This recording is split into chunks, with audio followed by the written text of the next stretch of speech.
तो good morning everyone. आज हमारा टॉपिक है मैग्नेटिज्म एंड मैटर का लास्ट लेक्चर है। लास्ट लेक्चर में आज हम लोग बात करेंगे magnetisation, magnetic intensity, types of magnetic materials, hysteresis loop और परमानेंट मैग्नेट और इलेक्ट्रोमैग्नेट्स के बारे में। ये सब टॉपिक जो है ना actually basic properties of any material के बारे में बात करता है। ठीक है, ये न्यूमेरिकल्स नहीं है, ये प्रॉपर आपको थ्योरेटिकल टॉपिक है। आपको इस टॉपिक का रेलेवेंस बता दूं, रेलेवेंस यही है कि ये जेईई में एक क्वेश्चन आ जाता है इससे रेयरली। ठीक है, बट ये टॉपिक हम जनरली छोड़ के जाते हैं एग्जाम में, इग्नोर करके जाते हैं जो नहीं जाना है। ठीक है, ये बोर्ड्स के लिए इसका रेलेवेंस बहुत ही कम हो गया है, बहुत ही स्पेसिफिक चीजें बोर्ड से पूछी जाएंगी। ठीक है, लेकिन इसका जेईई में रेलेवेंस अभी भी है। एक रीडिंग बस मार लेना, ऐसा समझो, मैं ऐसा समझ लो कि मैं एनसीईआरटी को ही शॉर्ट में करके रीडिंग डलवा दे रहा हूँ, बट एनसीईआरटी से जितने भी एडिशनल टर्म्स है, की टर्म्स है, सारे बता दूंगा और समझा भी दूंगा। ठीक है, तो ये इसलिए जरूरी हो जाता है और इस चैप्टर का लास्ट पार्ट है, खत्म हो जाएगा इसके बाद। ठीक है, good morning everyone, good morning Akanksha, good morning Razia. ठीक है, तो स्टार्ट करते हैं। तो आज हम लोग बात करने वाले हैं मैग्नेटाइजेशन के बारे में। ठीक है, ये मैग्नेटाइजेशन की पूरी कहानी हमें समझने की जरूरत है। सिर्फ मैग्नेटाइजेशन टर्म है उसको समझने के पहले आखिर ये पूरी चीज होती क्या। तो सिंपल, हमने ये पहली बात अगर आपको याद होगा, मैंने बताया था कि एक इलेक्ट्रॉन जब अपने ऑर्बिट में घूमता है तो वो एक मैग्नेटिक मोमेंट क्रिएट करता है। ठीक है, एक इलेक्ट्रॉन अपने अपने अपने शेल में मूव करता है तो एक मैग्नेटिक मोमेंट क्रिएट करता है हर एक इलेक्ट्रॉन अराउंड है न्यूक्लियस। ठीक है, ये हमने पढ़ा था कि कैसे एक इलेक्ट्रॉन जो है वो ऑर्बिट में मूव करके अपना एक ऑर्बिट क्रिएट करता है। ठीक है, अपने ऑर्बिट में एक अपना मैग्नेटिक मोमेंट क्रिएट करता है और यही इंडिविजुअल एटम्स क्या होते हैं, डिफरेंट मैग्नेटिक मोमेंट्स क्रिएट करते हैं। यानी एक बॉडी में अगर देखो तो मैग्नेटिक सोर्स क्या है, किसी बॉडी की मैग्नेटिक प्रॉपर्टी का सोर्स क्या है, तो एक इलेक्ट्रॉन या इंडिविजुअल इलेक्ट्रॉन्स का मूवमेंट। क्लियर? अब एक बल्क मटेरियल में अगर आप देखते हैं, बड़ा मटेरियल में आपको दे दूंगा, तो ये जितने भी मोमेंट्स होते हैं, मैग्नेटिक मोमेंट्स होते हैं, ये क्या होते हैं, वेक्टरिकली ऐड हो जाते हैं एंड नेट मैग्नेटिक मोमेंट। ठीक है, and the net magnetic moment is produced. यानी हर एक इलेक्ट्रॉन की जब हमने बात की तो हर एक इलेक्ट्रॉन के मूवमेंट की वजह से एक मैग्नेटिक मोमेंट क्रिएट होता है और पूरे मटेरियल में हमें एक नेट मैग्नेटिक मोमेंट मिलता है। तो ये बड़ी जनरल सी बात है और ये बात हमने लास्ट क्लास में बताया भी था कि कैसे किसी बॉडी में मैग्नेटिक प्रॉपर्टी क्रिएट होती है। ठीक है, तो अब एक नया टर्म आता है मैग्नेटाइजेशन। ठीक है, मैग्नेटाइजेशन क्या होता है, तो for a bulk sample magnetization can be defined as the net magnetic moment per unit volume. Clear? किसी भी बॉडी का जो मैग्नेटाइजेशन होता है m, उसको m कहते हैं, is equal to net magnetic moment per unit volume होता है। क्लियर है? ये अपने को याद रखना है, किसी बॉडी का नेट। और सिंपल सी बात होती है कि किसी का कम होता है, किसी का ज्यादा होता है। जिसका ज्यादा होता है वो अच्छी मटेरियल है और जिसका कम होता है वो पूरा मैग्नेटिक मटेरियल है। क्लियर? तो इसका यूनिट होता है एम्पियर पर मीटर। ठीक है, ये बेसिकली क्या होता है, स्केलर क्वांटिटी होता है। सॉरी तो मैग्नेटाइजेशन बेसिकली क्या होता है, स्केलर क्वांटिटी होता है, लेकिन इसका आगे हम लोग जाके पढ़ेंगे तो इसका हम लोग फील्ड के साथ आएंगे तो इसका डायरेक्शन पार्ट भी आता है। तो स्केलर वेक्टर के बारे में बात हम आगे करेंगे। ठीक है, जब हम अपने डेरिवेशन में करेंगे। तो मैग्नेटाइजेशन बेसिकली किसी मटेरियल का कहते हैं net magnetic moment per unit volume. और खुद से देखो ना, ये जो नेट मैग्नेटिक मोमेंट है इसका भी तो डायरेक्शन है ना, इससे अंदाजा लगाओ क्या होगा। तो मैग्नेटाइजेशन भी एक वेक्टर क्वांटिटी ही है। ठीक है, इसके पास भी एक अपना डायरेक्शन होता है। क्लियर है? अब इसके आगे बात करते हैं, एक सिंपल सा मैंने एग्जांपल दिखाने की कोशिश करता हूं, गौर से देखो। मैंने क्या बोला कि एक हमने बल्क बॉडी ले लिया, एक हमने बल्क मटेरियल ले लिया और इस बल्क मटेरियल में देखा तो हमने क्या होता है, हर एक इलेक्ट्रॉन की वजह से मैग्नेटिक मोमेंट्स क्रिएट हुए। ठीक है, हमने देखा बहुत से मैग्नेटिक मोमेंट्स हैं। क्या आपको ये नहीं लग रहा है क्या कि ये पूरा का पूरा जितने मैग्नेटिक मोमेंट है सब रैंडमली अरेंज है और ऑलमोस्ट या तो नेट जीरो होगा या तो बहुत ही कम होगा। मानते हो क्या कि जो नेट मैग्नेटिक मोमेंट होगा वो बहुत ही कम होगा या तो कह सकते हैं पूरी तरह क्या होगा, जीरो होगा। एग्जांपल लेता हूं, मैं भी एक magnetic body, I am also a magnetic body, लेकिन मेरे अंदर के जो मैग्नेटिक मोमेंट्स है वो क्या है, रैंडमली अरेंज। ठीक है, रैंडमली अरेंज होते हैं तो क्या होगा, नेट मैग्नेटिक मोमेंट या तो बहुत ही कम होगा या तो ऑलमोस्ट जीरो होगा। ठीक है, लेकिन अब देखिए क्या होता है, जब इसी मटेरियल को हमने क्या कर दिया, एक्सटर्नल मैग्नेटिक फील्ड में रख दिया, हमने क्या किया, एक्सटर्नल मैग्नेटिक फील्ड में रख दिया अगर, तो क्या होगा, सारे जो मैग्नेटिक डाइपोल्स थे या मैग्नेटिक मोमेंट्स थे वो सब क्या हो गए, डायरेक्शन में अरेंज हो गए। क्लियर है? तो हम कह सकते हैं the magnetic moment of a magnet undergo change when kept in a magnetic field. Clear है सबको? तो मैंने अभी तक क्या बताया कि हर एक बॉडी में इलेक्ट्रॉन की वजह से मैग्नेटिक मोमेंट्स क्रिएट होते हैं, ठीक है, और उस मैग्नेटिक मोमेंट से हमें निकलता है magnetisation, net magnetic moment per unit volume. एक बात सबको तय लग रही होगी, जैसे ही एक्सटर्नल फील्ड में डाल रहे हैं नेट मैग्नेटिक मोमेंट हमेशा क्या हो जा रहा है, इंक्रीज कर रहा है। क्लियर? क्योंकि मैग्नेटिक मोमेंट्स जो हो रहे हैं वो एक स्पेसिफिक डायरेक्शन में अलाइन हो जा रहा है, और ये हर बॉडी, ये हमने इलेक्ट्रिक डाइपोल में भी पढ़ा था हमने कि जैसे एक्सटर्नल फील्ड में रखते हैं वो क्या हो जाता है, पोलराइज हो जाता है, अलाइन हो जाता है, ठीक है, सेम चीज यहाँ भी हो रहा है। अब एक काम करने वाले हैं हम लोग, एक डेरिवेशन की तरफ बढ़ने वाले हैं, ठीक है, समझो इस डेरिवेशन बढ़ेंगे। तो हमने क्या किया, एक सोलेनॉइड ले लिया, ठीक है, और सोलेनॉइड ले लिया, उसमें n turns per unit length है, करंट आई है, तो हमने क्या कर दिया, हमने करंट आई पास करा दिया, और हमने क्या किया कि एक सोलेनॉइड को करंट पास करा दिया, तो उसके वजह से कुछ फील्ड प्रोड्यूस होगा, कितना होगा, mu naught into N into I. बोले क्लियर है क्या? एक सोलेनॉइड की वजह से, सिंपल सी बात है कि एक सोलेनॉइड की वजह से एक केस में भी ये जीरो पे जल्दी से आ जाएगा, तो यहाँ पे मैग्नेटाइजेशन आई थिंक कोई डबल ऑडियो, ठीक है, क्या, तो हमने बोला कि चलो एक सोलेनॉइड लिया और सोलेनॉइड से करंट पास किया, सोलेनॉइड से करंट पास किया, तो उसके वजह से फील्ड प्रोड्यूस होगा, कितना होगा, mu naught into N into I, ठीक है, कर दिया हमने। उसके बाद हमने क्या किया कि क्यों ना, हमने क्या किया कि इस पूरे सोलेनॉइड के अंदर ना एक मैग्नेटिक मटेरियल फिल कर दिया। अब हमने मैग्नेटिक मटेरियल फिल किया तो क्या होगा, समझते हैं। तो हमने क्या किया कि interior of solenoid is filled with a material with non-zero magnetization, ठीक है, non-zero magnetization, the field inside the solenoid must be greater। समझो, अगर हमने एक सोलेनॉइड अंदर में कोई मटेरियल डाल दिया तो जो फील्ड होगा अंदर का वो इंक्रीज कर जाएगा। क्यों इंक्रीज हो जाएगा? तो अब फील्ड दो रीजंस की वजह से है। एक रीजन कौन सा है? एक रीजन है एक्सटर्नल फैक्टर, यानी वही कौन सा, mu naught into N into I. Clear? एक तो है एक्सटर्नल फैक्टर, करंट की वजह से बात, लेकिन एक मैग्नेटिक फील्ड अंदर इंसर्ट किए गए मटेरियल की वजह से भी हो जाएगा। बोले क्लियर है क्या? तो क्या मैं कह सकता हूं कि अंदर में जो फील्ड है वो अब बी नॉट नहीं रहेगा, बढ़ जाएगा, और कितना ऐड हो जाएगा, बीएम बढ़ जाएगा। अगर मैं बात करूं कितना बढ़ जाएगा तो मैं कह सकता हूं कि बीएम बढ़ गया, यानी अब जो पहले बी की वैल्यू जो थी वो बी नॉट सिर्फ था, अब कितना हो गया, प्लस बीएम हो गया। और ये बीएम क्यों हो रहा है? Magnetic field due to the induced material, जो अंदर में मटेरियल हुआ है उसकी वजह से। बड़ी सिंपल सी बात है, उसके अंदर के जो डाइपोल्स है ना वो एक डायरेक्शन में अरेंज हो जाएंगे, तो उनकी वजह से कुछ फील्ड प्रोड्यूस नहीं होगा, क्या होगा ना? तो क्या मैं कह सकता हूं कि फील्ड बढ़ जाएगा? यानी पहला ऑब्जर्वेशन, एक मैग्नेटिक मटेरियल को सोलेनॉइड के अंदर इंसर्ट करेंगे तो फील्ड जो होगा वो बढ़ जाएगा। पहला ऑब्जर्वेशन। कितना बढ़ेगा, सारा खेल इसका है। बिल्कुल अनिकेत, जैसा डाइलेक्ट्रिक में होता है, डाइलेक्ट्रिक में भी कुछ ऐसा ही करते थे, तो यहाँ पे हमने क्या किया, मैग्नेटिक और डाइलेक्ट्रिक की तरह ही रिलेशन भी आएगा अनिकेत। तो हमने क्या किया, एक मटेरियल को इंसर्ट कर दिया। हमने मटेरियल को जैसे ही इंसर्ट किया वैसे ही हमने देखा कि फील्ड बढ़ा है, ठीक है। फील्ड क्यों बढ़ा है? तो फील्ड बढ़ा है क्योंकि जो नेट फील्ड है उसमें दो पार्ट्स हो गए, एक तो पहले से जो था, और दूसरा कि उस मटेरियल के मैग्नेटाइजेशन की वजह से कुछ फील्ड क्या हो जा रहा है, ऐड हो जा रहा है। अब आपके मन में सवाल होना चाहिए, अच्छा कितना कितना ऐड होगा, एक्सटर्नल कितना होगा, इंटरनल मटेरियल की वजह से कितना होगा, इन सब चीजों पे बात हम लोग करेंगे। सबसे पहले बात करते हैं, आपके मन में सवाल यही है कि मटेरियल की वजह से कितना ऐड होगा, क्योंकि आपको सिंपल सी बात है, मैं अगर बोलूं आपको नेट फील्ड इक्वल्स टू कितना है, आपको नेट फील्ड कितना है, B naught plus B M. मुझे पता है कि आपको बी नॉट की वैल्यू पता है कितना, mu naught into N into I. इस पे आपको चिंता नहीं, आपको चिंता इस बी एम की है, आपको चिंता इस बी एम की है। तो सिंपल सी बात कही गई कि जो बी एम है यानी magnetic field due to magnetised material जो होगा वो डायरेक्टली प्रोपोर्शनल टू होगा मैग्नेटाइजेशन।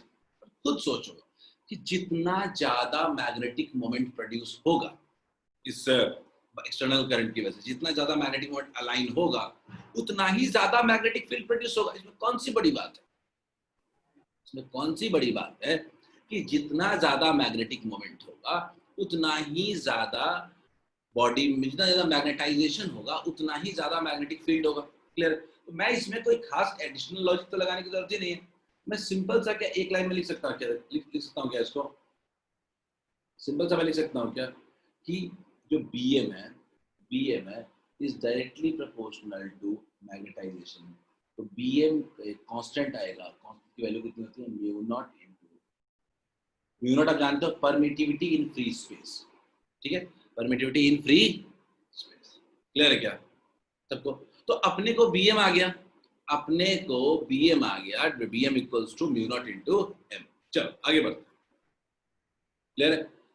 अब अपने आते हैं, बात करते हैं, एक नया टर्म आता है मैग्नेटिक इंटेंसिटी। ये टर्म एक्चुअली में जरूरत नहीं थी इसकी, अगर मैं सही बात करूं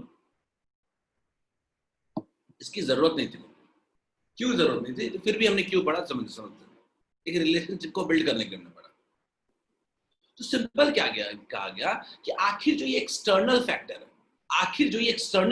है, जो अंदर में फील्ड पहले से प्रोड्यूस कर रहा था, यानी जो आपका सोलेनोइड है mu naught into N into I, उसकी एबिलिटी को कैसे मेजर करें? तो ability of a magnetic field to magnetise a material is called this magnetic intensity. यानी बाहर के फील्ड की एबिलिटी कि कैसे किसी मटेरियल को मैग्नेटाइज कर सके, इस एबिलिटी को कहते हैं मैग्नेटिक इंटेंसिटी। ये डेफिनेशन जो है ना बहुत क्रिटिकल है। और क्रिटिकल इसलिए नहीं है कि ये बहुत इंपॉर्टेंट है, क्रिटिकल इसलिए कि हम कंफ्यूज होकर भूल जाते हैं। आप इसको मैग्नेटिक इंटेंसिटी को मैग्नेटिक फील्ड इंटेंसिटी समझ लेते हो, बल्कि गलत है। कई बुक्स में इसको इंटेंसिटी ऑफ मैग्नेटाइजेशन भी कहा जाता है, जो कि नाम ज्यादा सूट करता है। ठीक है, किस इंटेंसिटी ऑफ मैग्नेटाइजेशन की बात कर रहे हैं। ठीक है, तो मैग्नेटिक इंटेंसिटी टर्म है, एनसीईआरटी में इंटेंसिटी मैग्नेटिक इंटेंसिटी दिया वही यूज कर रहे हो। ठीक है, ये होता क्या है? तो इसका डेफिनेशन अगर देखते हो, it's magnitude is measured by number of ampere turns flowing per unit length and to produce a magnetic field. ठीक है, यानी सिंपल ये H का वैल्यू जो होता है वो कुछ नहीं होता, N इंटू आई होता है। N इंटू आई, N बोले तो number of turns per unit length और I बोले तो करंट। क्लियर है क्या? तो इसका जो H का जो यूनिट होता है वो कुछ नहीं होता, ampere per metre. Number of turns की पर यूनिट लेंथ का कितना होता है? 1 बाय मीटर होता है। और I क्या होता है? करंट। तो इसका जो यूनिट होता है एम्पियर पर मीटर। गौर से देखिएगा, ये जो H है यानी जो मैग्नेटिक इंटेंसिटी है, ये भी एक वेक्टर क्वांटिटी है और हमने इसको इंट्रोड्यूस किया है। ये बेसिकली क्या है? ये एक्सटर्नल फील्ड की एबिलिटी है किसी बॉडी के अंदर मैग्नेटाइज करने की। ठीक है, और M जो है वो मटेरियल की प्रॉपर्टी है मैग्नेटाइज होने की।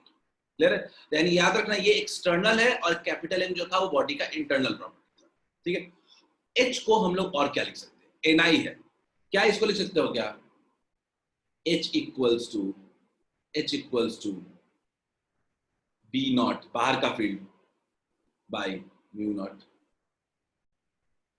बोलिए, आप मुझे बताओ, अभी हमने पढ़ा था कि B नॉट बाहर का एक्सटर्नल फील्ड जो होता है वो कितना होता था? Mu naught into N into I. तो क्या H इक्वल्स नहीं लिख सकते हैं? B नॉट अपॉन, बोलिए लिख सकते हैं क्या? तो अपने पास क्या ये लिख सकते हो क्या? H is also a vector quantity. H is also a vector quantity लिख सकते हैं क्या?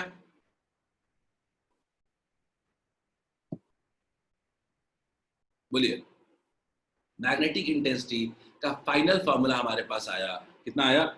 H vector equals to B naught by mu naught. Clear है? B naught by mu naught. और एक्चुअली इसका फॉर्मूला कितना होता है? B नॉट कितना होता है? Mu naught into N I होता है, तो फॉर्मूला कितना होता है? N into I. क्लियर है? चलिए आगे देखते हैं, आई थिंक ये देखो, ये टॉपिक थोड़ा सा ना थ्योरेटिकल है, थोड़ा इंटरेस्ट दिखाना पड़ेगा, रिस्पॉन्स काउंट करो। ठीक है, तो चलो आगे बढ़ते हैं। तो आगे बढ़ते हैं हम लोग डेरिवेशन पे। ठीक है, तो अभी तक हमने क्या क्या पढ़ा? अभी तक हमने पढ़ा कि चलो किसी नेट फील्ड बॉडी के अंदर है, वो क्या है? B नॉट है प्लस BM। ठीक है, B नॉट प्लस BM। अब B नॉट की वैल्यू हम जानते हैं कितना है? B नॉट की वैल्यू हम जानते हैं कितना है? एक सेकंड, ठीक है।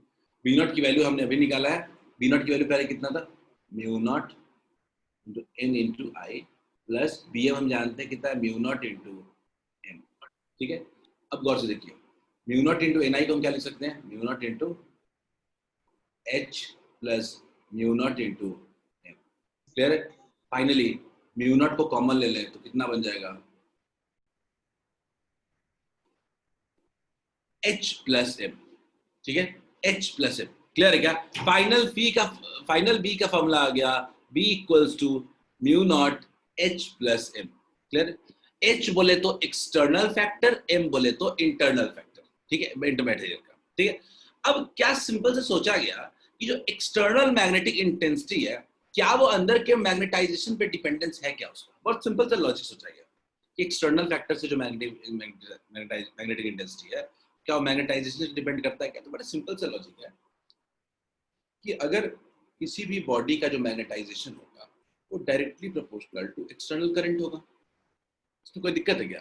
जो बाहर का जो बॉडी के अंदर मैग्नेटाइजेशन वो डिपेंड करेगा कि एक्सटर्नल फील्ड कितना है, जितना ज्यादा एक्सटर्नल फील्ड होगा उतना ही ज्यादा मैग्नेटाइजेशन होगा और उतना ही ज्यादा बीएम होगा, इंटरनल मैग्नेटिक फील्ड होगा। तो क्लियर है क्या कि m इक्वल्स टू एक नया कांस्टेंट आता है, वो होता है काई, क्लियर है। m equals to chi into H, इसको कहते हैं मैग्नेटिक ससेप्टिबिलिटी, मैग्नेटिक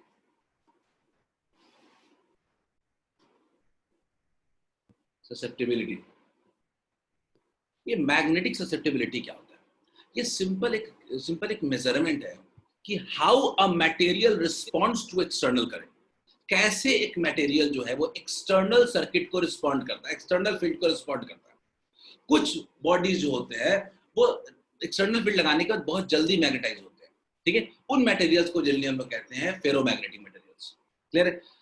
अच्छा मैग्नेटिक मटेरियल होता है, काई उनका क्या होता है, बहुत ही हाई होता है, लेकिन कुछ मटेरियल्स वीकली रिस्पॉन्ड करते हैं एक्सटर्नल फील्ड को, ठीक है, उसको कहते हैं जैसे डाईमैग्नेटिक कहते हैं, पैरामैग्नेटिक कहते हैं। सिंपली जो मैग्नेटिक ससेप्टिबिलिटी है ना, यही डिसाइड करता है कि कौन सा मटेरियल किस तरह का मैग्नेटिक प्रॉपर्टी शो करेगा। तो मैग्नेटाइजेशन किसी बॉडी का होता है इज इक्वल टू काई इनटू एच, वेयर काई is the magnetic susceptibility of the material, ठीक है। थोड़ा आगे बढ़ते हैं, अब क्यों ना इस इक्वेशन को यूज किया जाए, तो क्या हम लिख सकते हैं अब कि B equals to mu naught, तो था ही mu naught H plus M था, क्या H plus chi into H लिख सकते हैं क्या, क्या फॉर्मूला बन गया, म्यू नॉट इंटू एच हो गया 1 प्लस काई हो गया, 1 प्लस काई, क्लियर है, 1 प्लस काई, क्लियर है। याद रखिएगा 1 प्लस काई को हम लोग नाम देते हैं mu R,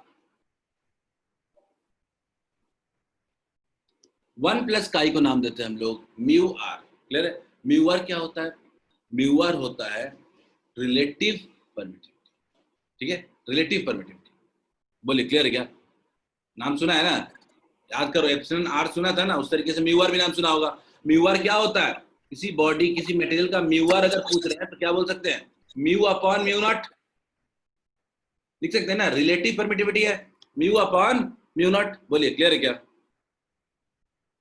mu upon mu naught. तो क्या हम लोग लिख सकते हैं क्या कि अब फाइनल जो फील्ड का फॉर्मूला आ रहा है B equals to mu naught into mu R into H आ रहा है, इसको और अच्छे से लिखे तो क्या लिख सकते हैं, mu naught into mu R into H को लिख सकते हैं एन इंटू आई, थोड़ा सा करेक्ट कर लेता हूँ, mu naught into mu R, ठीक है।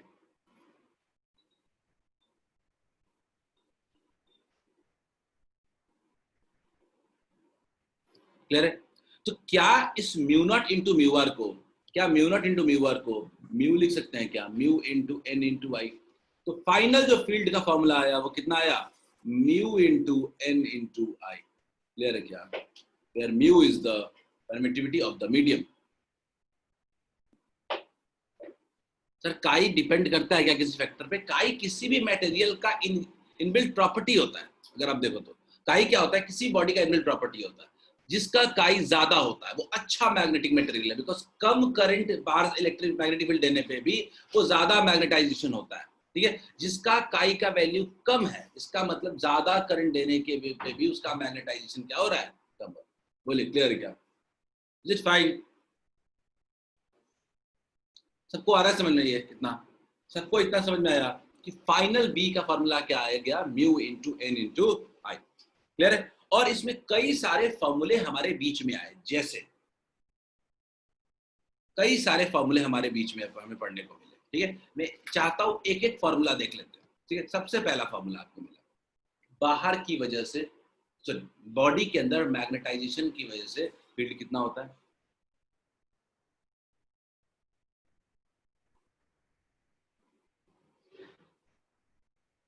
बॉडी के अंदर जितना ज्यादा, हाँ वो तो ठीक है, प्रगति सही है। सबसे पहला होता है बॉडी के अंदर जो आपका मैग्नेटिक फील्ड प्रोड्यूस हो रहा है मटेरियल की वजह से, वो क्या है? Mu naught into M. Clear है? दूसरा बी नॉट,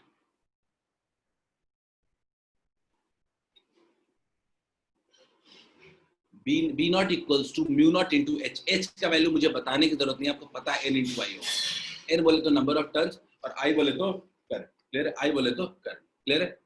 इसके बाद बात करते हैं, हमने उसके बाद क्या पढ़ा? हमने पढ़ा कि इन दोनों के बीच का, सॉरी ये एम है, देखो अब कंफ्यूजन ना हो जाए, क्योंकि ये एम है,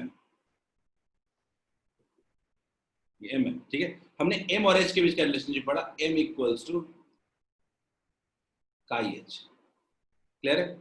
हमने अगला पढ़ा कि 1 प्लस काई की वैल्यू क्या होती है? Mu into R. क्लियर है? Mu into R, mu into R. और finally mu naught into mu R equals to mu. बोले क्लियर है क्या? क्या सबको यहां तक डेरिवेशन क्लियर है क्या? ये बहुत इंपॉर्टेंट डेरिवेशन है, लेकिन लॉजिक सबका याद रहना चाहिए। ये फॉर्मूले ज्यादा इंपॉर्टेंट है, एग्जाम में स्ट्रेट फॉरवर्ड रिलेशनशिप पूछा जा सकता है। ठीक है, तो आज के बाद अगर अपने को दिमाग में रखना है तो सिंपल याद रखना है, एक सिंपल सॉलिनॉइड, अंदर में field mu naught into N. जैसे ही आपने अंदर में मटेरियल इंसर्ट किया, फील्ड क्या हो गया? म्यू इंटू एन आई। ठीक है, म्यू बोले तो permittivity of that medium. Clear है? तो म्यू नॉट इंटू एन आई से क्या बदल गया? वो म्यू इंटू एन आई में बदल गया, और फील्ड क्या हो गया? बढ़ गया। ठीक है, बीच में बढ़ने का जो प्रोसेस था वो समझते हैं कि पहले जो फील्ड था बी नॉट था। ठीक है, वो एक्सटर्नल करंट से की वजह से फील्ड था, एक्सटर्नल फील्ड था। उसमें जैसे ही हमने एक मटेरियल इंसर्ट किया, मटेरियल की वजह से भी फील्ड का पार्ट एक ऐड हो गया। ठीक है, वो मटेरियल के वजह से कितना हो रहा है? मटेरियल की वजह से हो रहा है B M. Clear? B naught तो पहले से था, mu naught into N I पहले से था, एक ऐड हो गया बी एम। ये बी एम कितना है? तो जितना ज्यादा मैग्नेटाइजेशन होगा उतना ही ज्यादा बॉडी में फील्ड प्रोड्यूस होगा। तो बॉडी की प्रॉपर्टी पे डिपेंड कर जाएगा बहुत कि तो कैसी प्रॉपर्टी है बॉडी की। तो म्यू नॉट इंटू एम लिखा हमने, बी एम। अब एम के बारे में जाना कि एम क्या होता है? जितना ज्यादा आप एक्सटर्नल फील्ड दोगे उतना ही ज्यादा वो उसमें मैग्नेटाइजेशन होगा। तो M is directly proportional to H. H बोले तो एन आई। ठीक है, जितना ज्यादा करंट दोगे उतना ही ज्यादा मैग्नेटाइजेशन होगा बाहर से सॉल्वेंट में। ठीक है, तो एम इक्वल्स टू काई एच, और ये फाइनल रिलेशनशिप आ गया। किसी को दिक्कत है क्या इसमें? सबको क्लियर है क्या? यही काई और यही म्यू आर, यही दोनों डिसाइड करेगा आगे हमारे पूरी प्रॉपर्टी। हर मटेरियल का अपना काई और अपना म्यू आर होता है। काई अगर पता है तो म्यू आर निकालना कोई बहुत बड़ी बात नहीं है, वो तो सिंपल सा पार्ट एंड पार्सल। सबको आया समझ में क्या? Please respond. कभी कभी फिजिक्स में भी थ्योरेटिकल क्वेश्चंस आते हैं।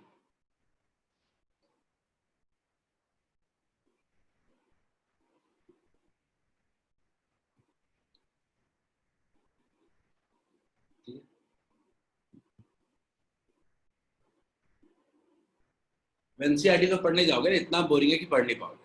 ठीक है, खैर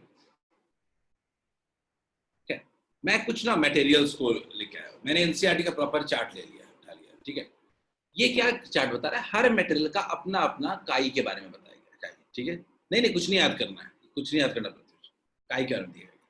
तो काई बेसिकली ना 3 पार्ट्स में कैटेगराइज कर सकते हैं। ठीक है, एक, काई की वैल्यू बहुत नेगेटिव। अगर काई की वैल्यू नेगेटिव है, ठीक है, काई की वैल्यू नेगेटिव है, तो उसमें क्या कह सकते हैं हम लोग? What's the case? काई की वैल्यू, ये सब क्या है, ये सब नेगेटिव है। इसको जनरली हम लोग डाई मैग्नेटिक सब्सटेंस कहते हैं। अब नेगेटिव का मतलब समझो कितना बड़ा इंपॉर्टेंट है। नेगेटिव का मतलब नेगेटिव स्लोप, अगर m इक्वल्स टू काई h है और अगर स्लोप अगर नेगेटिव हो, इसका मतलब समझ लीजिए कि आप बाहर से एक्सटर्नल फील्ड दे बढ़ा रहे हैं तो अंदर से मैग्नेटाइजेशन एक्चुअली में डिक्रीज कर रहा है।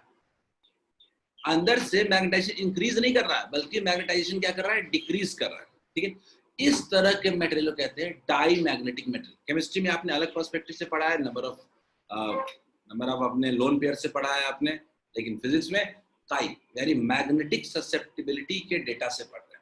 ठीक है, तो काई का वैल्यू जो होता है वो बहुत ही कम होता है। ठीक है, एक्चुअली अगर आप कह सकते हैं तो ये -1 से लेके, ठीक है, काई का वैल्यू डाई मैग्नेटिक सब्सटेंस के लिए -1 से लेके 0 तक। ठीक है, अब बात करते हैं पैरामैग्नेटिक सब्सटेंस में। इसका काई का वैल्यू देखो, ये भी बहुत ही कम है। काई का वैल्यू ये भी देखोगे बहुत कम है, 2.3 × 10⁻⁵। तो ये काई का वैल्यू जितना जो है वो 0 से लेके काई का वैल्यू क्या है, 1। क्लियर है क्या? तो एक याद रखिएगा, -1 से 0 और 0 से लेके 1। -1 से 0 जो होता है वो डाईमैग्नेटिक सब्सटेंस होता है। ठीक है, और 0 से 1 का लेकर के हम कह सकते हैं पैरामैग्नेटिक। बिल्कुल सही है, कुछ अलाइनमेंट होगा लेकिन इतना कोई स्ट्रॉन्ग अलाइनमेंट नहीं होगा। आप इन पैरामैग्नेटिक सब्सटेंस को फील्ड में रखोगे ना, थोड़ा बहुत अलाइनमेंट बढ़ेगा, ऐसा कुछ नहीं है कि बहुत ज्यादा अलाइनमेंट बढ़ेगा, बिकॉज काई बहुत ही वीक है। काई का वैल्यू जो है पैरामैग्नेटिक सब्सटेंस में बहुत ही कम है। इसीलिए कहते हैं डाईमैग्नेटिक सब्सटेंस जो होता है उसको अगर एक्सटर्नल मैग्नेटिक फील्ड में रखते हैं तो इट इज वीकली रिपेल्ड। क्या होता है, इट इज वीकली रिपेल्ड। आगे बात करेंगे। और पैरामैग्नेटिक सब्सटेंस को रखते हो तो इट इज वीकली अट्रैक्टेड। पर दोनों पे वीक इंटरेक्शन है, डाईमैग्नेटिक हो या पैरामैग्नेटिक हो, दोनों के साथ इंटरेक्शन बहुत ही वीक होना है। बोलिए क्लियर है क्या? तो क्या समझ में? मैग्नेटिक ससेप्टिबिलिटी के हिसाब से मैंने बताया।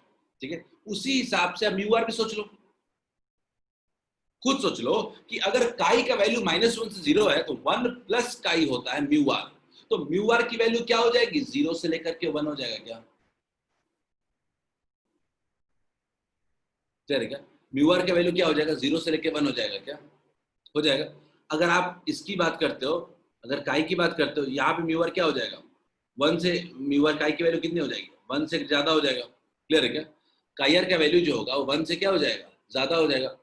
और फेरोमैग्नेटिक सब्सटेंस जो तीसरा मटेरियल है उसमें काई का वैल्यू जनरली 1000 के ऊपर वाला ही लेते हैं, 1000 के भी ऊपर लेते हैं, उनको जनरली ट्रू फेरोमैग्नेटिक मटेरियल्स हम लोग कहते हैं। ठीक है, क्या? अब आता है टाइप्स ऑफ मैग्नेटिक मटेरियल्स। ये आपके लिए बड़ा इंपॉर्टेंट पार्ट होता है कि और एक्चुअली हम लोग काफी पार्ट कवर कर चुके हैं। ठीक है, काफी पार्ट हम लोग कवर कर चुके हैं। ठीक, ये प्रॉपर थ्योरेटिकल पोर्शन था आज का। सर 1 से क्यों नहीं होगा, 1 से 2 क्यों नहीं होगा? प्रत्युष 1 से 2 हम लोग कह सकते हैं। 1 से 2 किसके बारे में बात कर रहे हैं? काई की वैल्यू हम 1 से ज्यादा कह रहे हैं। मैं सिंपल सी बात कह रहा हूँ कि जनरली जो 1 से 2 या 3 के बीच में भी जो नंबर्स होते हैं ना म्यू आर के, तो सबको हम लोग फेरोमैग्नेट नहीं कह पाते, उसको हम लोग पैरामैग्नेटिज्म ही कहते हैं, पैरामैग्नेटिक ही कहते हैं। ठीक है, ये वीकली मैग्नेटाइज्ड है। लेकिन 1000 के ऊपर जनरली वाले को हम लोग कहते हैं फेरोमैग्नेटिक मटेरियल्स। ठीक है, खैर अब आते हैं अपने टाइप्स ऑफ मैग्नेटिक मटेरियल्स को। टाइप्स ऑफ मैग्नेटिक मटेरियल्स को अगर लेके देखते हैं तो डाईमैग्नेटिक मटेरियल। ठीक है, सबसे पहले आता है डाईमैग्नेटिक मटेरियल। केमिस्ट्री के हिसाब से देखो, ऐसा जिसके पास जितना लोन पेयर स्पिन आप +1/2 है, उतना ही स्पिन -1/2। नेट स्पिन कितना है, 0 है। ठीक है, आप अपने हिसाब से सोच सकते हो डाईमैग्नेटिक मटेरियल्स को लेकर। ठीक, मैं लेकिन फिजिक्स को लेकर समझा रहा हूँ। सबसे पहला point, these materials are barely magnetized when placed in a magnet। बहुत सही बात है। अगर नो अनपेड इलेक्ट्रॉन, बिल्कुल सही। अगर डाईमैग्नेटिक मटेरियल को आप एक्सटर्नल मैग्नेटिक फील्ड में रखते हो तो बेयरली मैग्नेटाइज होता है। ये लिखना से अच्छा स्टेटमेंट ये होता कि इट इज ऑपोजिटली मैग्नेटाइज्ड। ठीक है, ये अट्रैक्ट के बजाय ये एक्चुअली में रिपेल करने लगता है। ठीक है, अगला, magnetic dipoles in this substances tend to align opposite to the field. समझो, इसमें उल्टा ही हो रहा है। इन मटेरियल्स में जो मैग्नेटिक फील्ड होते, मैग्नेटिक डाइपोल्स होते हैं, वो एक्चुअली में अलाइन नहीं होना चाहते हैं, वो अपोजिटली अलाइन होना चाहते हैं as compare to external field. बोलिए क्लियर है क्या? Magnetic dipoles in these substances are aligned in opposite direction to the magnetic field. ठीक है. Third thing, diamagnetic substances are the ones in which resultant magnetic moment in an atom is zero. ठीक है. हम लोग simple से कहते हैं कि ऐसा मेटेरियल है जिसके अंदर में रिजल्टिंग मैग्नेटिक मोमेंट क्या होता है, जीरो. क्योंकि आपने देखा था अनपेयर्ड इलेक्ट्रॉन होता है क्या, कोई अनपेयर्ड इलेक्ट्रॉन. ठीक है. तो net magnetic moment is zero.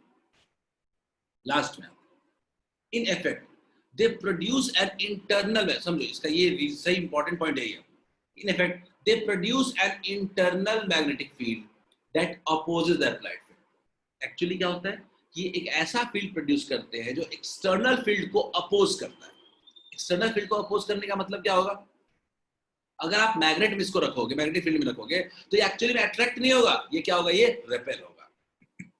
Tends to repel the external field. ठीक है. तो opposing field disappears as soon as external field is removed. ये तो सिंपल सी बात है.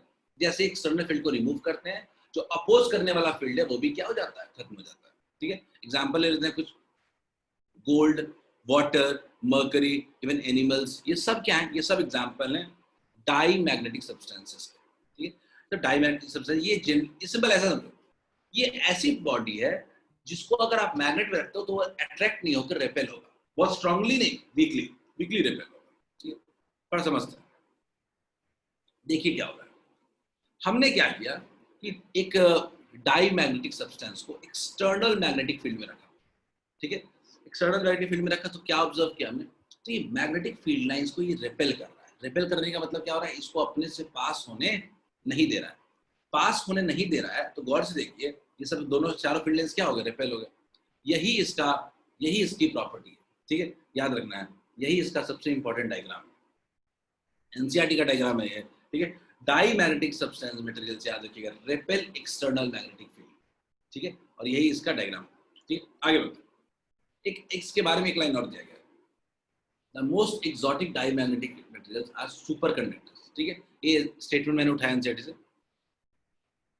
These are metals cooled to very low temperature, which exhibits both perfect conductivity and perfect diameter.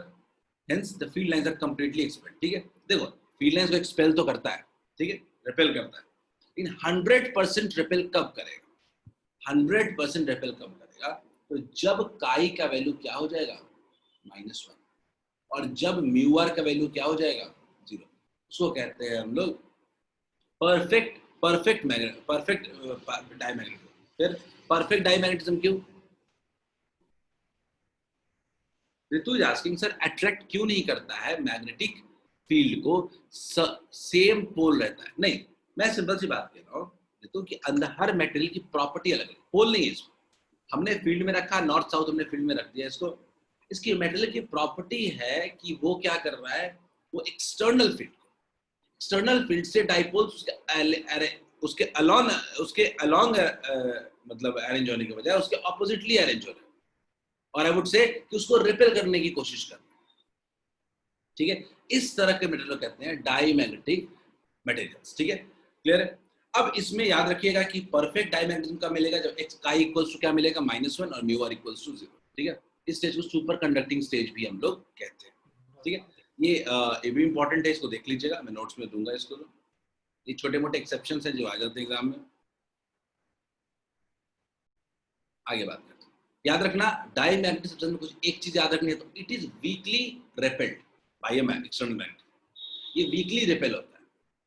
अब paramagnetic substance की बात करते हैं, तो ये क्या है, तो in these materials magnetic dipoles in the magnetic material tend to align along applied magnetic field and thus reinforcing the applied magnetic field. बड़ी सिंपल सी बात है कि इस मटेरियल को अगर मैग्नेटिक फील्ड में रखते हो तो ये क्या होता है, फील्ड के अलग अलाइन हो जाता है. ठीक है. मैग्नेटिक फील्ड के अलग अलाइन हो जाता है, बहुत ज्यादा तो नहीं, वीकली अलाइन होता है. ठीक है. वीकली अलाइन हो जाता है, यानी ऐसे समझ लो कि fraction of it get align. ठीक है.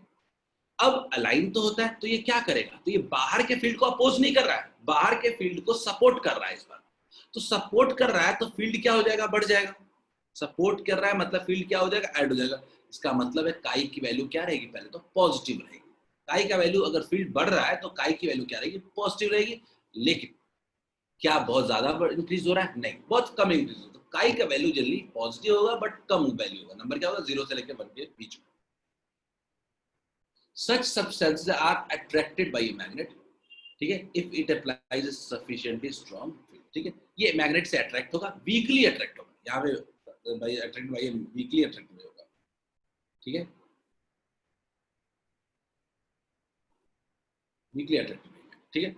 Last point, it must be noted that such materials are still feeble magnetized and magnetization disappears as soon as external field is removed। ये बहुत ही कम मैग्नेटाइज होता है और जैसे ही आप एक्सटर्नल फील्ड हटाते हो ये खत्म हो जाता है, इसका मैग्नेटाइजेशन, इससे कुछ भी नहीं बचता है, ये फिर से डीमैग्नेटाइज हो जाता है। यानी जैसे ही आपने बाहर में फील्ड लगाया, जैसे हमने एक्सटर्नल फील्ड लगाया, वैसे ही थोड़ा इसके पोल्स में अलाइन हुए, वीकली मैग्नेटाइज हो गया, थोड़ा सा फील्ड बढ़ गया, जैसे ही आपने हटाया सारा खत्म, कोई इसके पास मैग्नेटिक प्रॉपर्टी नहीं बची। बोलिए क्लियर है क्या? ये होता है पैरामैग्नेटिक, ठीक है। इसका डायरेक्शन देखो, क्या इसमें हम देख रहे हैं क्या कि मैग्नेटिक फील्ड लाइंस अंदर से पास कर रहे हैं, यानी फील्ड लाइंस रेपेल नहीं हो रहे, फील्ड लाइंस क्या हो रहे हैं, अट्रैक्ट हो रहे हैं। बोलिए क्लियर है क्या? सबको क्लियर है क्या? सबको डाई मैग्नेटिक और पैरामैग्नेटिक क्लियर है क्या? Diamagnetic weakly repel, paramagnetic weakly attract, ठीक है। मैग्नेटिक फील्ड लाइंस को अपोज करेगा, अट्रैक्ट करेगा एक, ठीक है, अपोज अट्रैक्ट। फाइन क्या?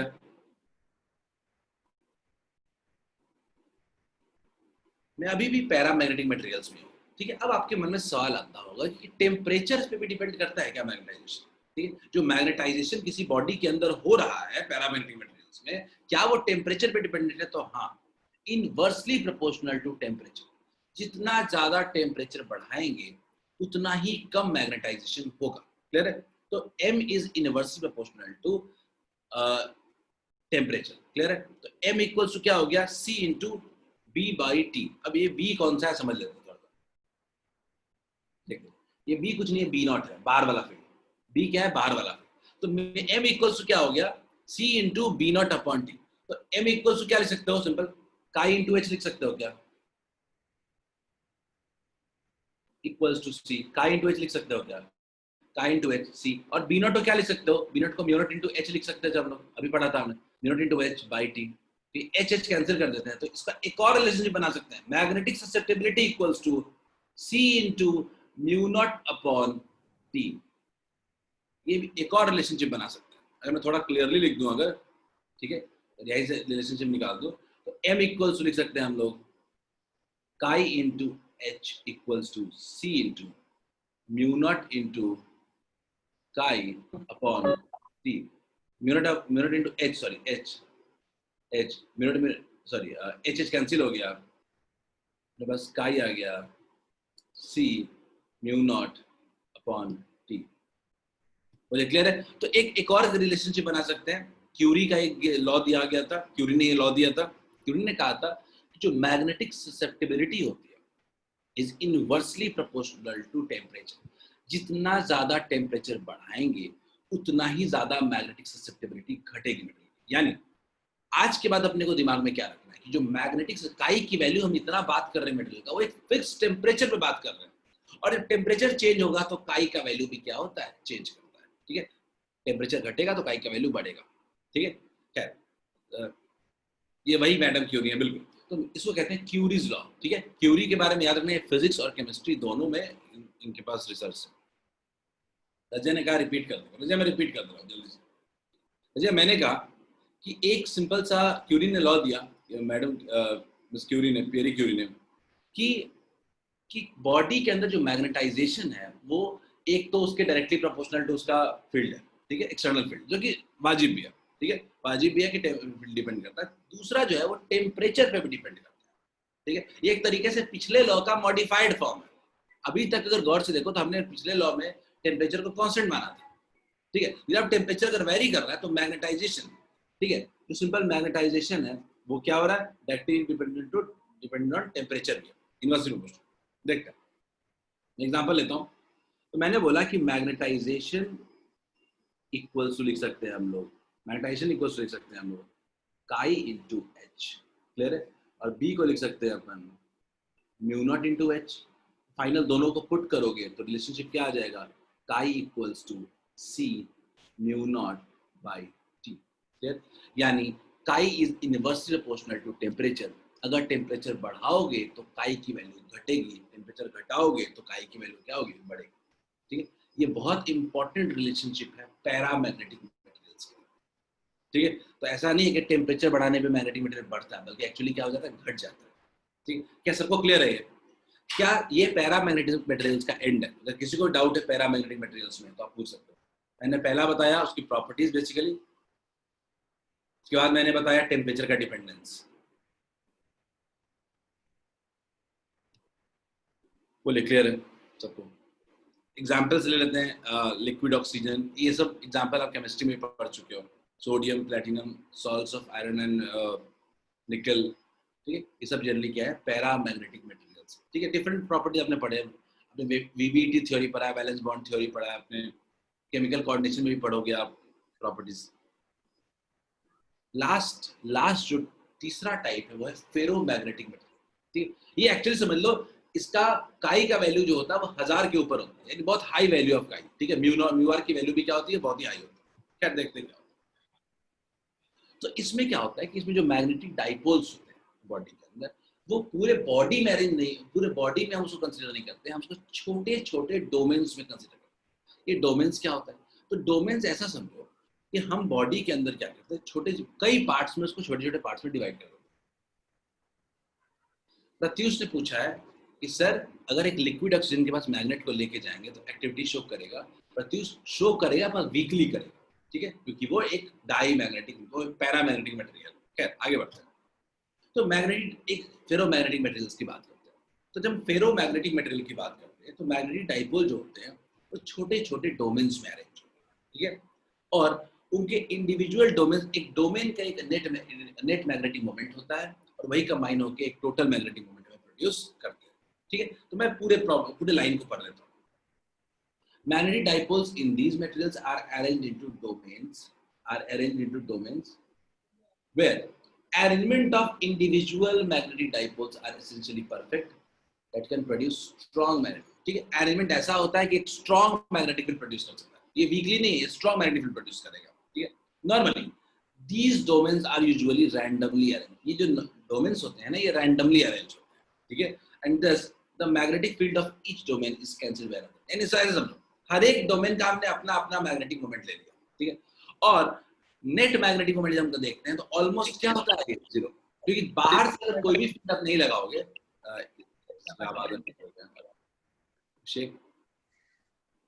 सिंपल सी बात है, ये प्रॉपर्टीज की ये बॉडीज जो होती हैं, अगर इनको बाहर से कोई भी मैग्नेटिक फील्ड नहीं लगाओगे, एक्सटर्नल मैग्नेटिक फील्ड अप्लाई नहीं करोगे, तो जनरली इनके पास कोई भी अपनी मैग्नेटिक प्रॉपर्टी नहीं होगी, कोई मैग्नेटिक प्रॉपर्टी नहीं होगी, ठीक है। इनके क्या सारे डोमेन्स क्या होंगे, रैंडमली अरेंज होंगे, और रैंडमली अरेंज होने की वजह से अगर आप नेट देखोगे तो क्या होगा, जीरो होगा, फिर नेट मैग्नेटिक मोमेंट क्या होगा, जीरो होगा। तो नो एक्सटर्नल फील्ड के अंदर ये हालत होगी। जो मैंने फिगर बनाया, ये फिगर आपको भी एनसीईआरटी से ही उठाया हुआ है, ठीक है, एनसीईआरटी का फिगर है, ठीक है, वहां पे आपको ये मिल जाएगा।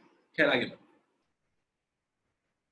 लेकिन इसी में अगर आप एक्सटर्नल मैग्नेटिक फील्ड अप्लाई कर दोगे तो क्या हो रहा है, देखो, क्या सारे डाइपोल्स एक साथ एक डायरेक्शन में अलाइन हो जा रहे हैं क्या? अगर सब डाइपोल ऑलमोस्ट एक डायरेक्शन में अलाइन हो रहे हैं तो मतलब है कि very very strong magnetic field will be produced, very very strong magnetic field, ठीक है। देखो बी नॉट तो चेंज नहीं होता है, बीएम में कितना चेंज लाओगे यही बड़ी बात है। हमने देखा कि हमारा एक केस में बीएम नेगेटिव था, डाईमैग्नेटिक में हमारा, सॉरी डाईमैग्नेटिक में, पैरामैग्नेटिक बीएम पॉजिटिव था, बहुत ही कम था। इस केस में बीएम बहुत ही हाई होगा, बीएम बोले तो magnetic field due to magnetic material, ठीक है। खैर देखते हैं आगे, देखते हैं। When external field is applied, the domains reorient themselves to reinforce the external field. Reinforce का मतलब उसे add up करने के लिए, ठीक है, external field, along the external field, ठीक है। Upon removal of external field, जैसे हम लोग external field को remove करते हैं तो आपका expectation क्या होनी चाहिए, external field जैसे remove करेंगे डोमेन्स फिर से अपने पुराने अलाइनमेंट में आ जाएंगे, और पुराने अलाइनमेंट में आ जाएंगे तो हम कह सकते हैं कि नेट कितना हो जाएगा, जीरो हो जाएगा। तो यही अंदाजा है मोस्टली कि हम लोग क्या हो जाएगा, जैसे ही एक्सटर्नल हटाएंगे वैसे मोस्ट ऑफ द डोमेन्स क्या हो जाएंगे, फिर से align back to their original position और नेट फील्ड जीरो। पर ऐसा फेरोमैग्नेटिक मटेरियल में नहीं होता है, ठीक है, और आई वुड से मेजॉरिटी में तो नहीं होता है, ठीक है। Most of the domains stay and continues to be aligned in the same direction, मतलब जो most of the domains external field के रिमूव करने के बाद भी, ठीक है, वो क्या होता है, अपने पुराने अलाइनमेंट में ही रह जाते हैं, ठीक है। और यही प्रॉपर्टी का यूज परमानेंट मैग्नेट बनाने के लिए करते हैं। सोचो परमानेंट मैग्नेट का मतलब क्या होगा? परमानेंट मैग्नेट का ये मतलब होता है ना कि परमानेंट मैग्नेट का मतलब होता है कि मैग्नेटिक फील्ड उसकी फिक्स है, ठीक है, वो एक्सटर्नल फैक्टर्स पे डिपेंड नहीं करी। जैसे बार मैग्नेट क्या है? Permanent magnet. इसकी प्रॉपर्टी जो है वो डिपेंड नहीं कर रही है। अब ये बार मैग्नेट कैसे बना होगा इस बात को समझो। मैंने एक मटेरियल लिया होगा, मैंने उस फेरोमैग्नेटिक मटेरियल लिया होगा और मैंने उसको मैग्नेटाइज किया होगा, ठीक है। मैग्नेटाइज करने के बाद हमने सोचा कि करंट को हटा देते हैं, यानी हमने बाहर से जो एक्सटर्नल फील्ड है उसको हटा दिया, हमने हटा दिया होगा।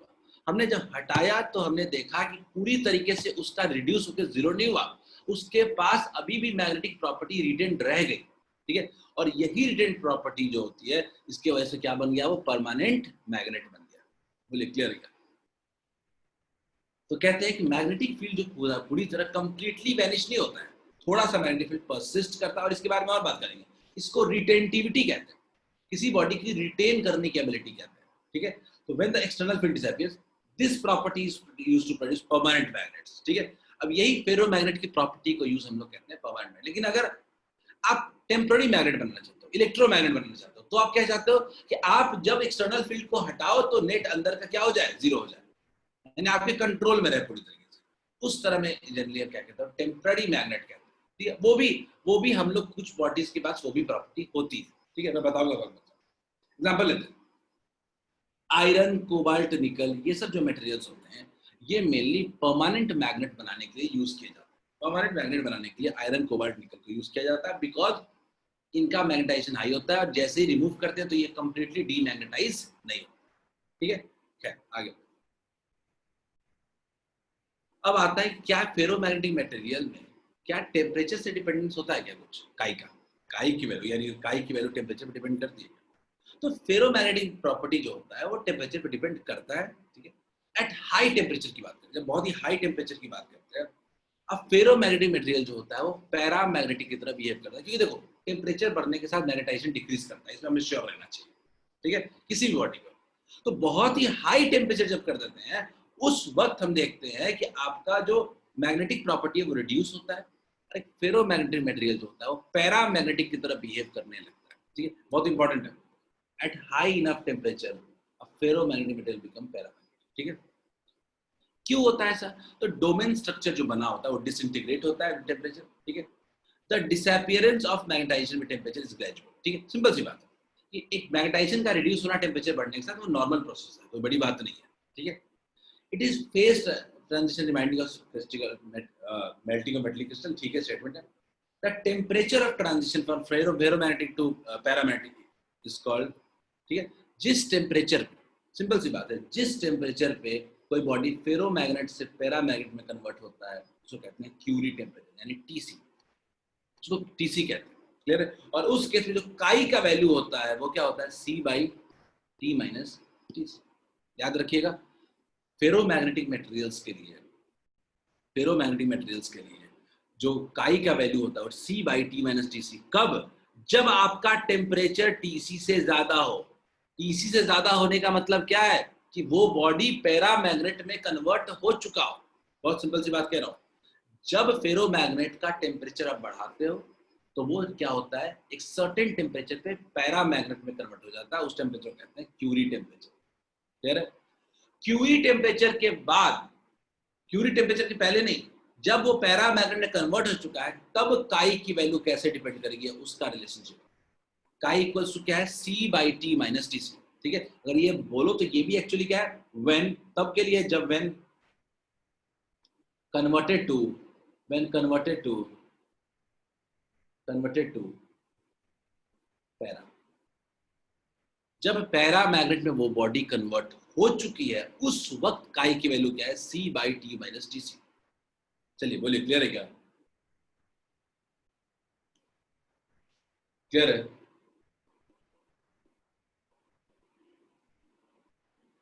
कुछ डाउट है तो पूछो इसमें। हमने 3 तरह के मटेरियल्स की बात की, ठीक है। डाई और पैरा जो वीकली और वीकली फेरोमैग्नेटिक मटेरियल्स बेसिकली जो होते हैं वो स्ट्रांगली मैग्नेटाइज होते हैं। बीएम की वैल्यू बहुत ही हाई मिलेगी इस केस में हमें, काई का वैल्यू 1000 से ऊपर मिलेगा हमें, मैग्नेटिक फील्ड बहुत बढ़ेगा इस केस में मटेरियल की वजह से। दूसरी बात, जब एक्सटर्नल फील्ड को हटाएंगे, उस एक्सटर्नल फील्ड के पहले तो चलो कुछ भी नहीं है, क्योंकि मैं उसके पास कोई magnetic property, net magnetic moment कितना है, 0। लेकिन जब लगाने के बाद फील्ड बढ़ जाएगा, जब हटाएंगे तो भी कंप्लीटली डीमैग्नेटाइज नहीं होगा, उसके पास कुछ ना कुछ मैग्नेटिक प्रॉपर्टी बचेगी ही बचेगी, ठीक है। और इसको रिटेंशन कहते हैं, आगे पढ़ेंगे हम रिटेंटिविटी, ठीक है। फिर ऑल ऑफ अंडरस्टूड, क्या सबको समझ में आ गया? अगर सबको समझ में आ गया है तो इस कर्व से सब कुछ का समरी करेंगे, सब चीज। इसको कहते हैं हिस्टेरेसिस लूप। हिस्टेरेसिस का मतलब होता है लैगिंग बिहाइंड। हिस्टेरेसिस का मतलब होता है लैगिंग, लैग करना, पीछे होना। क्लियर? क्या बताऊं क्या सब लोग? लास्ट थिंग, ये लास्ट है हमारा। यस कर दो एटलीस्ट, सब जागे तो हुए हो।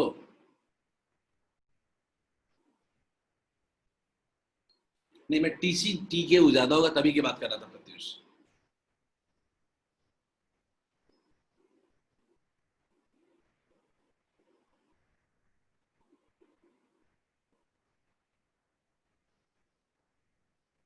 चलिए समझते, ठीक है। तो मैं एक ग्राफ बनाने वाला हूं, ठीक है। वो ग्राफ क्या है? तो वो ग्राफ है हमारा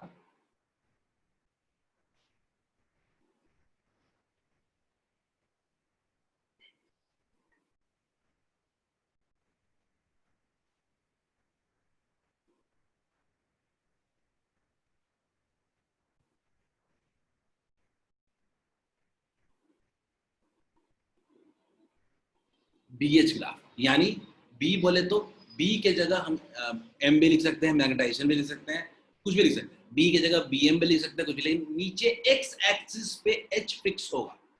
एक्स एक्सिस पे दिमाग नहीं लगाना है, एक्स एक्सिस पे क्या होगा, H फिक्स होगा। H बोले तो मैग्नेटिक इंटेंसिटी, यानी एक्सटर्नल फैक्टर। क्लियर है? ये H मतलब एक्स एक्सिस पे एक्चुअली हमारा क्या शो करना है, हमें एक्सटर्नल फैक्टर, एक्सटर्नल। ये हमारा एक्सटर्नल फील्ड होगा। अब आपको वाई एक्सिस पे या तो नेट फील्ड बी शो कर दो, या तो मैग्नेटाइजेशन शो कर दो, कुछ भी कर दो। तो हमने एक मटेरियल उठाया और मटेरियल के अंदर हमने क्या किया कि उस पे उसके पास में एक्सटर्नल फैक्टर लगा दिया H, ठीक है। और H पहले जीरो था तो कुछ भी नहीं था। तो हमने क्या देखा कि जब H जीरो था तो टोटल मैग्नेटिक फील्ड अंदर भी क्या था, जीरो था। और सिंपल सी बात है, क्योंकि डोमेन्स रैंडमली अरेंज्ड है, और रैंडमली अरेंज्ड है तो नेट मैग्नेटिक मोमेंट क्या मिल रहा है, जीरो। तो डोमेन्स रैंडमली अरेंज्ड थे, इसलिए हमने देखा कि यहाँ पे क्या मिला, हमें जीरो मिला, हमें ओ जीरो मिला, ठीक है, जीरो मिला। अब इसके आगे बढ़ते हैं, हमने H को बढ़ाना शुरू किया। H को बढ़ाना शुरू करेंगे तो ऑब्वियसली क्या होगा, B भी बढ़ेगा, कोई बड़ी बात नहीं है। H बढ़ाओगे तो आपको BM की वैल्यू भी क्या बढ़ेगी, मैग्नेटाइजेशन होगा। एक्सटर्नल फील्ड बढ़ा रहे हो, मैग्नेटाइजेशन होगा, मैग्नेटाइजेशन की वजह से फील्ड भी क्या होगा, बढ़ेगा, ठीक है। तो फील्ड आपका बढ़ना शुरू हुआ। लेकिन ये क्या हुआ, फील्ड तो बढ़ रहा था, ठीक था, लेकिन अचानक ये सैचुरेशन कैसे गेन कर लिया? सैचुरेशन का मतलब अब एक्चुअली ये कर्व फ्लैट कैसे होने लगा? तो फ्लैट इसलिए होने लगा कि आप ही बताओ कि आप फील्ड को H को बढ़ा रहे हो, लेकिन क्या आपका मैग्नेटाइजेशन का लिमिट नहीं होगा क्या? ये सारे डोमेन्स अगर एक डायरेक्शन में अलाइन हो जाएंगे फिर किसको बढ़ाओगे? इक्विलिब्रियम नहीं कह सकता निकेत, ठीक है। आप मुझे बताओ कि क्या एक ऐसा स्टेज नहीं आएगा जब सारे के सारे मैग्नेटिक डोमेन, जो डोमेन्स होंगे वो सब अलाइन हो जाएंगे? और अगर सब अलाइन हो जाएंगे तो अब किसको आप अलाइन करोगे? कुछ नहीं बचा। तो सैचुरेशन स्टेट गेन होता है, इसको कहते हैं सैचुरेशन स्टेट, ठीक है। इस सैचुरेशन स्टेट का मतलब क्या होता है कि all magnetic dipoles are aligned. Simple कह सकते हैं कि ऑल सैचुरेशन है,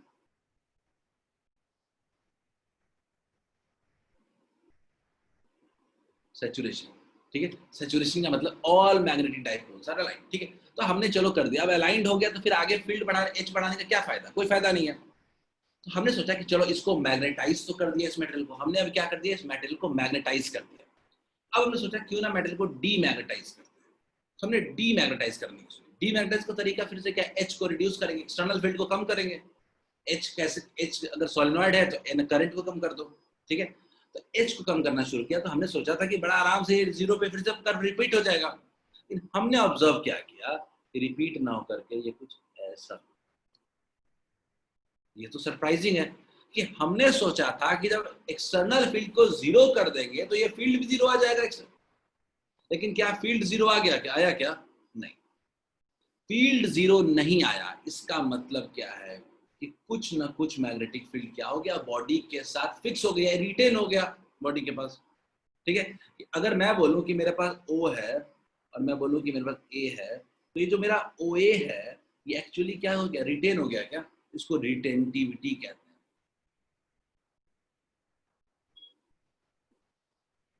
यानी अगर कोई पूछे रिटेंटिविटी क्या होता है तो कह सकते हो कि net field retained even if magnetic intensity get to zero, और या even external magnetic field is zero, external magnetic field is reduce to zero. यानी एक्सटर्नल मैग्नेटिक फील्ड को आपने जीरो रिड्यूस कर दिया, फिर भी आपके पास कुछ मैग्नेटिक फील्ड बच जा रही है, इसको कहते हैं रिटेंटिविटी। खुद सोचो, अंदाजा लगाओ, जिसके पास रिटेंटिविटी ज्यादा होगी वो परमानेंट मैग्नेट की तरह काम कर सकता है, सही है क्या?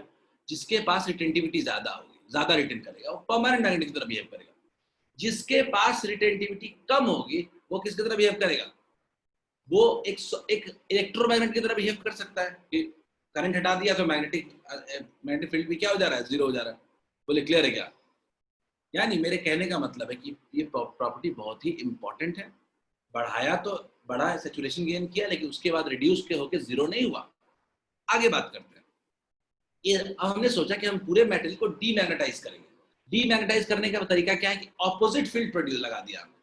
ऑपोजिट फील्ड लगा दिया तो मैग्नेटाइजेशन कम होने लगा, मैग्नेटाइजेशन रिड्यूस हुआ फाइनली रिड्यूस हुआ फाइनली क्या हो गया, ऐसा पहुंचा, यहां पहुंचा। यानी हमने देखा कि इतना ऑपोजिट फील्ड देने के बाद वो कंप्लीटली क्या हो गया, डीमैग्नेटाइज हो गया। ये है, इस पॉइंट को नाम देते हैं बी। ये बी भी बहुत ही इंपॉर्टेंट है। बी क्या है, ओबी क्या है, ओबी कह सकते हो कि reverse magnetic field required to completely demagnetize the material. ठीक है, डीमैग्नेटाइज मटेरियल करने के लिए जो रिवर्स मैग्नेटिक फील्ड है इसको कहते हैं कोएर्सिविटी। नाम क्या है?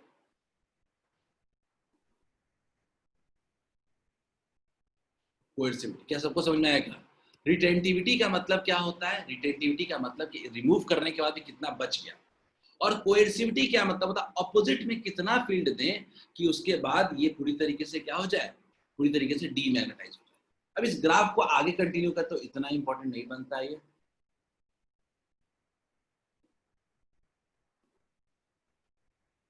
कुछ इस तरह का बनता है, लेकिन आपके लिए जानना वो ए से लेके बी तक की था।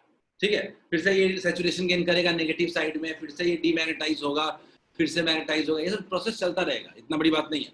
लेकिन याद क्या रखना, OA और OB इसी कर्व को कहते हैं हिस्टेरेसिस लूप। हिस्टेरेसिस का मतलब लैगिंग, आपका जो फील्ड है वो लैग कर रहा है एक्सटर्नल फील्ड से, वो जीरो हो जा रहा है पर दूसरा वाला जीरो नहीं हो रहा है। ठीक है, इस हिस्टेरेसिस को लैग भी कहते हैं। ठीक है, यही एक बेसिक फेरोमैग्नेटिक मटेरियल्स की प्रॉपर्टी शो करता है। डाइपैरा की बात नहीं हो रही है, सिर्फ और सिर्फ फेरोमैग्नेटिक मटेरियल्स की बात हो रही है। बोलिए क्लियर है क्या? सबको आया समझ में? सबको आया समझ में? हिस्टेरेसिस लूप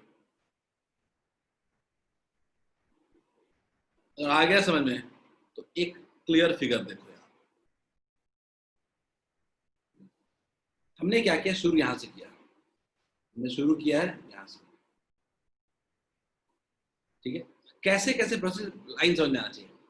यहाँ पे गए सैचुरेशन गेन कर लिया, यहाँ पे सैचुरेशन गेन कर लिया, रिड्यूस किए, ये क्या हो गया, बी क्या हो गया, रिटेंटिविटी हो गया, रिटेन कर गया। सी पे क्या हो गया, कोएर्सिविटी हो गया। फिर से क्या हो गया, ऑपोजिशन में, ऑपोजिट डायरेक्शन में सैचुरेशन करंट गेन हो गया। ठीक है, फिर से ये रिटेन कर गया, फिर से कोएर्सिविटी हो गया, क्लियर है, और फिर से क्या हो गया, ये सैचुरेशन करंट गेन। बोलिए क्लियर है क्या? ग्राफ सबको आया समझ में?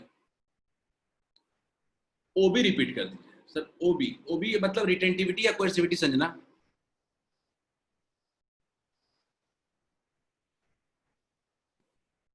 संजना प्लीज बताइए, रिटेंटिविटी या कोएर्सिविटी?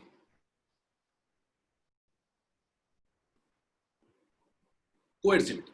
मैं समझा रहा हूँ संजना कि देखिए गौर से देखिए, यहाँ पे चलो बॉडी, हमने ये सोच लिया कि चलो हमारा H जीरो हो जा रहा है, लेकिन बॉडी में अभी भी कुछ फील्ड क्या हो गया, रिटेन हो गया, लेकिन ये डिजायरेबल फील्ड नहीं है।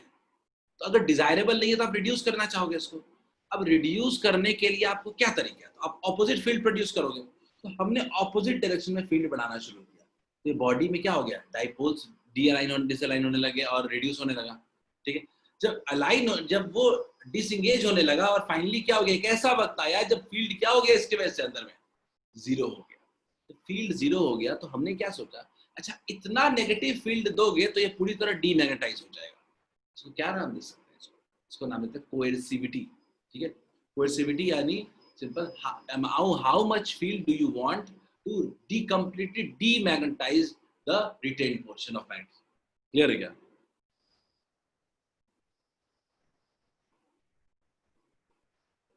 बोले क्लियर है? Is it fine? सबको आ गया समझ में? एंड लास्ट इसी प्रॉपर्टी पे दो चीजें पढ़ते हैं, परमानेंट मैग्नेट और इलेक्ट्रोमैग्नेट्स। परमानेंट मैग्नेट्स क्या होता है, ऐसा मटेरियल जिसके पास हाई रिटेंटिविटी, रिटर्न तो करे हाई, और हाई कोएर्सिविटी, इतनी जल्दी डीमैग्नेटाइज भी नहीं होता।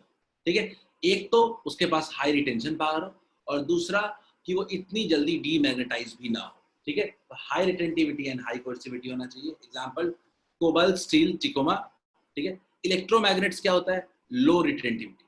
ठीक है, लो रिटेंटिविटी हमको चाहिए ही क्यों रिटेन करना, हमें तो हम चाहते हैं इलेक्ट्रोमैग्नेट में क्या चाहते हैं, अगर हम करंट बाहर से हटा दें तो फील्ड भी क्या हो जाए, खत्म हो जाए। ठीक है, तो इलेक्ट्रोमैग्नेट बेसिकली जो होता है वो लो रिटेंटिविटी होता है। ठीक है, एग्जांपल में सॉफ्ट आयरन यूज करते हैं। ठीक है, जनरली इसमें इसको कहते हैं hard magnets, hard magnets use करते हैं, हार्ड मैग्नेट्स। और ये इसमें क्या होता है, सॉफ्ट मैग्नेट्स। हार्ड जनरली कहते हैं जो मैग्नेटिक प्रॉपर्टी अपनी लूज ना करे, सॉफ्ट कहते हैं जो मैग्नेटिक प्रॉपर्टी अपनी लूज कर दे डीमैग्नेटाइज होने। ठीक है, बोले clear? This is the end of the chapter. किसी को डाउट है क्या? Anyone having any doubt? This is the end of the chapter. एक बार एनसीईआरटी के सारे क्वेश्चन बना लो, खत्म।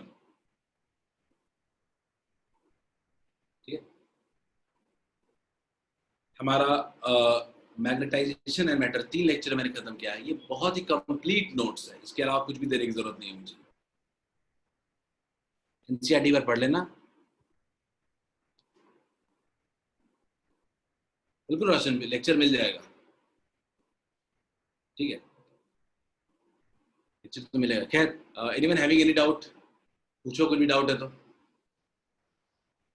क्लास इज ओवर, हमारा क्लास खत्म हो चुका है।